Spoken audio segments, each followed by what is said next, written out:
আপনি যদি প্রধানমন্ত্রী আবাস যোজনায় ঘর পাওয়ার জন্য আবেদন করে থাকেন বা নতুন ঘর পাওয়ার জন্য ডকুমেন্ট জমা দিয়ে থাকেন, তবে আপনার নামটি নতুন লিস্টে আছে কিনা বা আপনি ঘর পাওয়ার জন্য সিলেকশন হয়েছেন কিনা আপনি কিভাবে চেক করবেন আজকের এই ভিডিওর মাধ্যমে জানাবো। আপনারা অবশ্যই প্রথম থেকে শেষ পর্যন্ত ভিডিওটির সঙ্গে থাকবেন। এর জন্য প্রথমে আপনার মোবাইলে গুগল বা ক্রোম ব্রাউজার গিয়ে আপনি লিখবেন pmayz.nic.in, এটা লিখে আপনি সার্চ করবেন। সার্চ করার সাথে সাথে আপনাদের মোবাইলে কিন্তু একটা পেজ ওপেন হয়ে যাবে। দেখতে পাচ্ছেন একটা পেজ ওপেন হয়ে গেল। এখানে বিভিন্ন রকম অপশন আছে। এর মধ্যে লেখা আছে স্টিক হোল্ডার, যে লেখাটা আছে এই স্টিক হোল্ডারে আপনারা ক্লিক করবেন। এই স্টিক হোল্ডারে ক্লিক করার সাথে সাথে আপনাদের কিছু অপশন আবার দেখতে পাচ্ছেন খুলে গেল। ঠিক আছে, AIY PM Awas Yojana beneficiary, এই যে লেখাটা আছে এখানে আপনি ক্লিক করবেন, এই বেনিফিশিয়ারি লেখাটায়। এইখানে ক্লিক করার সাথে সাথে আপনাদের কিন্তু আর একটা পেজ ওপেন হয়ে যাবে। দেখতে পাচ্ছেন এই পেজটা ওপেন হয়ে গেলো। লেখা আছে রেজিস্ট্রেশন নাম্বার। যেহেতু আপনি কাগজপত্র জমা দিয়েছিলেন, আপনি কিছু জানেন না, আপনার রেজিস্ট্রেশন নাম্বার টাম্বার কিছু জানেন না, এর জন্য আপনি এখানে দিতে পারবেন না। এর নিচের দিকে দেখেন লেখা আছে অ্যাডভান্স সার্চ। অ্যাডভান্স সার্চ যে অপশনটা আছে আপনি এখানে ক্লিক করবেন। ঠিক আছে, এই অ্যাডভান্স সার্চ ক্লিক করার সাথে সাথে আপনাদের মোবাইলে কিন্তু আবার কিছু পেজ ওপেন হয়ে যাবে। এখান থেকে কিছু ফর্ম আপনাকে ফিল আপ করতে হবে। দেখতে পাচ্ছেন এখানে লেখা আছে স্টেট। এখানে আপনি কোন স্টেট থেকে বিলং করছেন সেটা আপনি দিয়ে দেবেন। ওয়েস্ট বেঙ্গল হলে ওয়েস্ট বেঙ্গল, ঠিক আছে, যার যার স্টেট সেই সেটা দিয়ে দেবেন। আমি ওয়েস্ট বেঙ্গল দিয়ে দিলাম। এরপর দেখতে পাচ্ছেন এখানে লেখা ডান দিকে এদিকে আসবেন, লেখা আছে ডিস্ট্রিক্ট, অর্থাৎ আপনি কোন ডিস্ট্রিক্ট থেকে বিলং করছেন সেই ডিস্ট্রিক্টটা আপনি দিয়ে দেবেন। যার যেটা ডিস্ট্রিক্ট সেই সেটা দিয়ে দেবেন। আমি আমার ডিস্ট্রিক্ট নদী আমি দিয়ে দিলাম। এরপর ব্লক, অর্থাৎ আপনি কোন ব্লকের অন্তর্গত, নদিয়া ডিস্ট্রিক্টের হলে বা আপনি যে ডিস্ট্রিক্টের হচ্ছেন সেই ডিস্ট্রিক্টের কোন ব্লকের অন্তর্গত সেটা আপনি দিয়ে দেবেন। ঠিক আছে, দিয়ে দেওয়ার পর একটা সিলেক্ট হয়ে যাবে এখানে। এরপর পঞ্চায়েত, অর্থাৎ আপনি সেই ব্লকের কোন পঞ্চায়েতের অধীনে পড়েন, যে পঞ্চায়েত লেখাটা আছে সেই পঞ্চায়েতটা আপনি কিন্তু এখান থেকে সিলেক্ট করে দেবেন। ঠিক আছে, পঞ্চায়েতটা সিলেক্ট করে দিলেন। এরপর লেখা আছে স্কিম, অর্থাৎ আপনি কোন স্কিমের অন্তর্গত সেটা দেখেন। এখানে ক্লিক করার সাথে সাথে কিছু অপশন আসবে।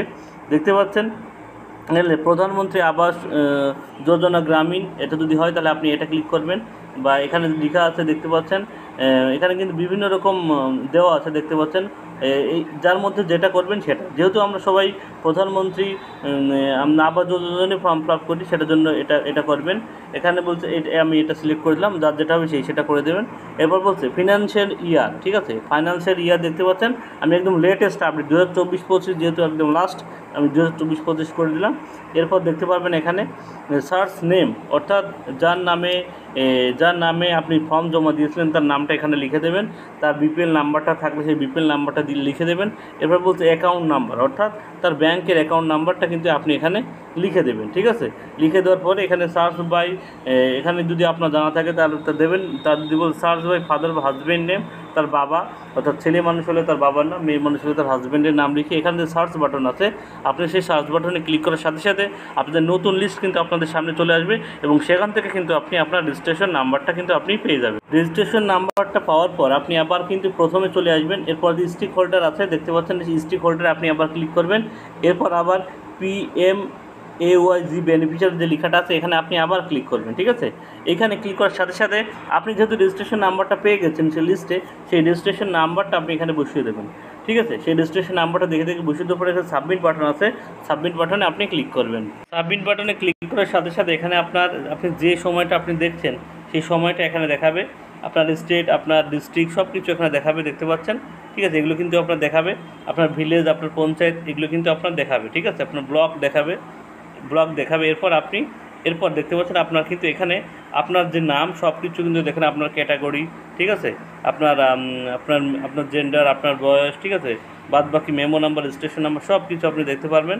ঠিক আছে, এরপর জব কার্ড নাম্বারটাও আপনি কিন্তু এখানে দেখতে পারবেন।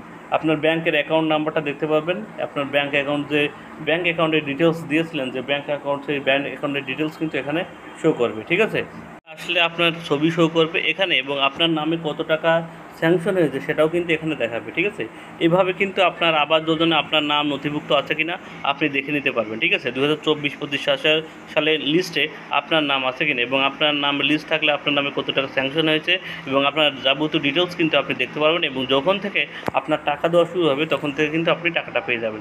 এভাবেই যারা আবাস যোজনার বাড়ির জন্য আবেদন করেছিলেন তারা কিন্তু তাদের লিস্টটা দেখে নিতে পারবেন। সবার জন্য ধন্যবাদ, এই গুরুত্বপূর্ণ আপডেটটা দেওয়া ছিল এবং এরকম গুরুত্বপূর্ণ আপডেট পেতে হলে অবশ্যই আমার চ্যানেল সাবস্ক্রাইব করে রাখবেন। সবাইকে ধন্যবাদ।